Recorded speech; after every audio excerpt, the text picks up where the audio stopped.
अब सुने माँ ब्रह्मचारिणी की कथा। माँ दुर्गा के 9 शक्तियों का दूसरा स्वरूप ब्रह्मचारिणी का है। यहाँ ब्रह्म शब्द का अर्थ तपस्या है।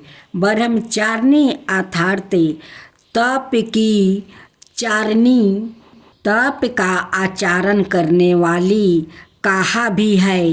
वेद चतवे तपो ब्रह्म वेद चतवे और तप ब्रह्म शब्दों के अर्थ है ब्रह्मचारिणी देवी का स्वरूप पूर्ण ज्योतिमय।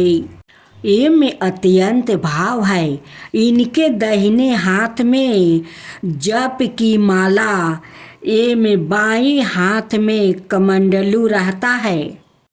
अपने पूर्व जन्म में जब यह हिमालय के घर पुत्री रूप में उत्पन्न हुई थी, तब नारद के उपदेश से उन्होंने भगवान शंकर जी को पति रूप में प्राप्ति करने के लिए अत्यंत कठिन तपस्या की थी।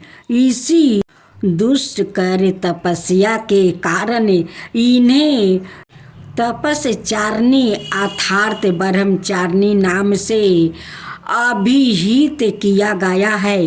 1000 बरस उन्होंने केवल फल फूल खाकर व्यतीत किया है। 100 बरस तक केवल शाक पर निर्भय किया था। कुछ दिनों तक कठिन उपवास रखते हुए खुले आकाश के नीचे बरस और धूप के भयानक कष्ट सहे।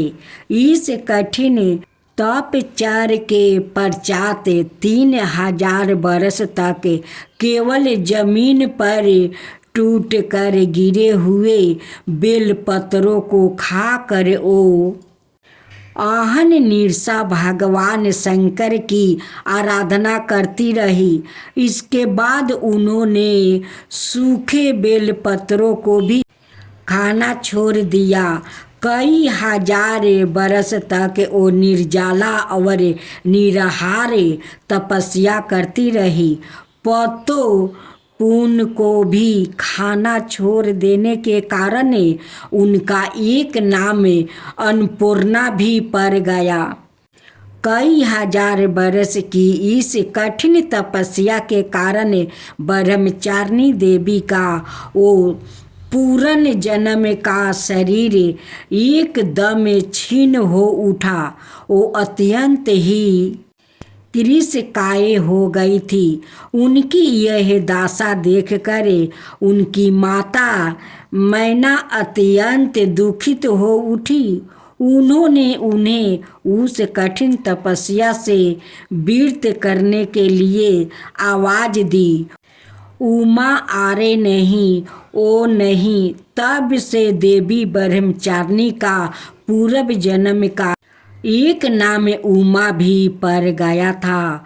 उनकी इस तपस्या से तीनों लोक में हाहाकार मच गया।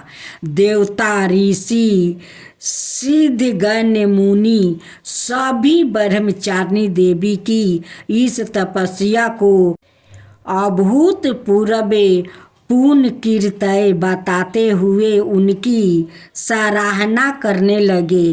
अंत में पिता महा वर्मा जी ने आकाशवाणी के द्वारा उन्हें संबोधित करते हुए प्रसन्न सरोवर में कहा, हे देवी, आज तक किसी ने ऐसी कठोर तपस्या नहीं किया था। ऐसी तपस्या तुम्ही से संभव थी। तुम्हारे इस अलौकिक कीर्ति की चतुर्दिक सराहना हो रही है। तुम्हारी मनोकामना समर्थो भवन परिपूर्ण होगी। भगवान चंद्रमौली शिव जी तुम्हें पति रूप में प्राप्ति होंगे। अब तुम तपस्या से विरत होकर घर लौट जाओ। शीघ्र ही तुम्हारे पिता तुम्हें बुलाने आ रहे हैं। माँ दुर्गा जी का यह दूसरा स्वरूप भक्तों और सिद्धों को अनंत फल देने वाला है। इनकी उपासना से मनुष्यों में तप, त्याग, वैराग्य, सदाचार, संध्या की वृद्धि होती है।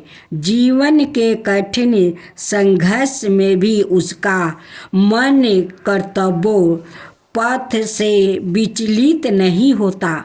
माँ ब्रह्मचारिणी देवी की कृपा से उसे सर्वत्र सिद्धि और विजय की प्राप्ति होती है। दुर्गा पूजा के दूसरे दिन इन्हीं के स्वरूप की उपासना की जाती है। इस दिन साधक का मन स्वाधिष्ठान चक्र में स्थित होता है। इस चक्र में आवासित मन वाला योगी उनकी कृपा और भक्ति प्राप्ति करता है।